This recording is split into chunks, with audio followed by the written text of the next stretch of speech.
Γεια σας φίλοι μου, πάλι μαζί στο κανάλι μας φαγητά και γλυκά για εργαζόμενους. Σήμερα θα κάνουμε τραγανά μπισκότα για τον καφέ σας. Πάμε να τα δούμε. Τα υλικά μας είναι μισό κιλό φαρινάπ, μία κούπα ηλιέλαιο και ένα ζαχαρούχο γάλα 400 γραμμάρια περίπου. Σε μία κούπα ρίχνουμε το ηλιέλαιο, το ζαχαρούχο, ανακατεύουμε και ξεκινάμε το αλεύρι.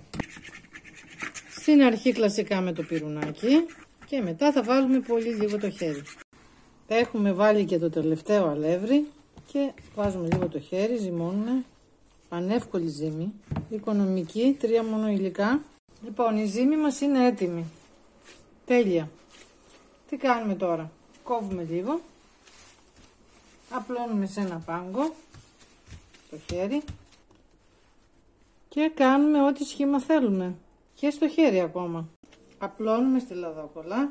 Μπορείτε αν θέλετε να βάλετε από πάνω σταγόνες κουβερτούρας και να τα κάνετε κούκκις. Ρίχνουμε λίγο φυλλέ αμύγδαλο από πάνω, προαιρετικό.